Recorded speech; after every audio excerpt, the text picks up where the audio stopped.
Hello viewers, welcome back to this channel for another model review. Today I took advantage of a Hatton's Black Friday sale and we have in front of us Lion, built by the Liverpool and Manchester Railway Company, and of course probably better known as the star of the Titfield Thunderbolt. Now this model, the one I selected, is DC or DCC ready and silent, so no sound, and this one is in the 1980s condition, which I believe it still is in the Museum of Liverpool. Now I took advantage of this because I kind of liked the way the Rapido version looked. However, there were a few queries and question marks over certain areas of it, so let's have a closer look. Of course there are so many reviews out there on YouTube anyway, so I'm a little bit late to the party, but I like to have a look at everyone else's and come up with my own review and my own thoughts on it. And as ever, I purchased this model, I wasn't given this model, so it's my own opinion and my own views. You can of course agree to disagree. So let's have a close look at this model.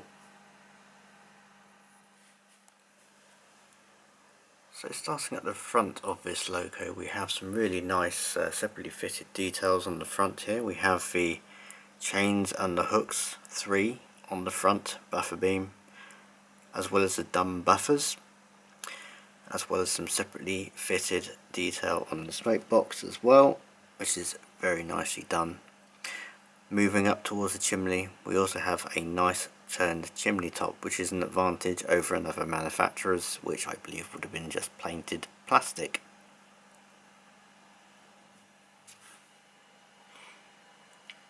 Moving along on the side of this model, we can see the really fine connecting rod between the two wheels on the crank axles. This whole surrounding of the locomotive is also metal, gives it a good bit of weight. Got some nice highlights over the splashes in a brass kind of paint. The body, main body or the boiler barrel, seems to be mostly metal. We can see quite a horrid join line along the bottom here. Of course you will have to get in here at some point and possibly do some maintenance, oils and grease, etc. But I could feel that they could have hid this a little bit better. We have a painted, or printed rather, name here on the side. No etches in this pack. If we move just down to the wheels again, in the accessory pack we also have some black plastic discs, which I believe are to hide the screw heads on the crank axles. On the boiler we also have some nice highlights of brass. Again, not to the camera but to the human eye, this does seem a little bit dull and doesn't really give the effect of brass. So looking at the back of the locomotive and front of the tender respectively, we go into the cab first. We can see some nicely fitted and separately painted details, such as the regulator handle and the water level glass, the safety valves and the whistle on top as well, and the nicely printed gauge with some gauge numbers and numerals and markers on there. The other thing that again brings my eye to it, and it looks okay on the camera with all the light etc, but from a human eye perspective the brass dome does look quite dull and lacking. It's not got the luster and shine of brass. This looks as though they have painted a brass metallic base and then gone over it with some sort of glossy finish, because it's a completely different finish to the boiler as it is to the dome on the top. But that's just my view. I do think we sort of moved on from all this metallic paint, and some other manufacturers are doing it slightly better now.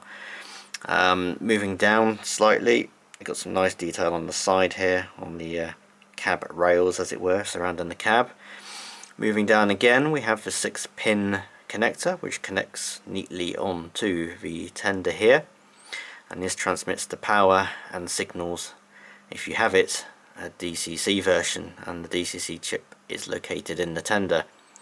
And of course, those who do DCC, it takes a Next 18 decoder.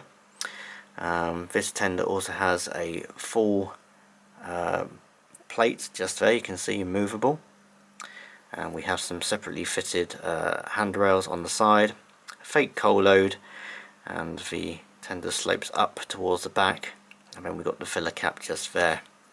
If I rotate this around slightly, just to the end here, you've got some nice rivet detail on the side. Again, continuation of handrails just here, some breakaway chains on the bottom here, and the dumb buffers just here.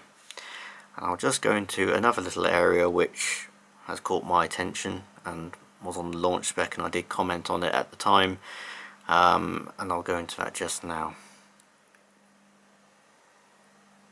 So upon turning the locomotive over, you can see some nice detailed brake rigging here, I imagine, as well as the connector, which is a push fit, so you put the loco on the same level and push it together and connects. Moving back towards this area, which is the NEM Pocket area. Now, I remember having a discussion with one of their employees on a certain social media page, and they are arguing that this is an NEM Pocket. To me, this is a dovetail joint. It's neither a pocket, and you can't really insert anything into it. It's basically push in and nothing else will fit in there apart from the dovetail itself. Now, I have looked, there are various other sort of, there's one I think is a KD type which fits into this, but it's only available from France and not in this country, so in my view it's not a recognised NEM Pocket. I kind of understand why they have done this, due to the space, because there isn't much space between the back of the axle and the front, but it's a bit of a cheek calling it an NEM Pocket in my view, and maybe we have to have a look at the standards on this, because yeah, I just don't think that complies personally in my view, and it certainly is bespoke to this model. If I do turn this up the other way, and speaking of couplings, you can see, if I can just about get it into the light here, you can also see it's compatible with the Hornby carriages here, with the little trailer hook, as it were, as I call it, coming out from the back of the buffer beam, which means it's compatible with Hornby's coupling system for their very early on Victorian era carriages. So to quickly summarise this model, overall it's a good model for the price I paid. Of course, it has been marked down from 170, 179, somewhere around there, down to 100 on Hatton's for our Black Friday. So I feel it was worth a risk to take at £100. There's lovely details around it, front and back. There's some thought gone into the coupling system. Again, I'm not too sure of the rear one in terms of the NEM Pocket. I do feel that is a bit of a workaround, as that type isn't even mentioned on the 00 Gauge Association website, where we have our standards for 00.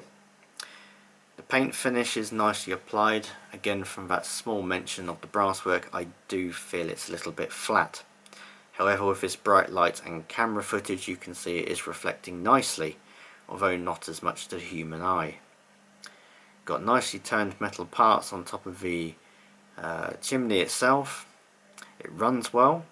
It's quite weighty for its size, 180 grams. It certainly can pull, and it certainly can shift. I will also add some additional footage at the end of this running in as well. Of course, main notes are it takes an Next 18 decoder. You should always run it in 30 minutes each way before you really put it onto DCC or anything else, and pull some heavy trains with it. But overall, it is a good model. There's a few other little things, like the construction method in terms of the boiler barrel, which has left that nasty join line between the top and the bottom, unlike some other manufacturers beginning with H. But apart from that, it's overall a good model. I'll certainly enjoy having a run with it around the layout at some point. For those of you looking forwards, you can certainly look forward to the Tip-Fill Thunderbolt packs, which I imagine will be coming in very soon, just in time for Christmas. Anyway, I hope everyone has enjoyed this video and takes something from it, and of course I'm always honest, and I will always say what I see on these models and say what I think. If you don't like it, sorry, that's just the way I am. Have some good holidays, good weekends, and good modelling ahead of you. I hope you find this of use. Until the next time, see you soon.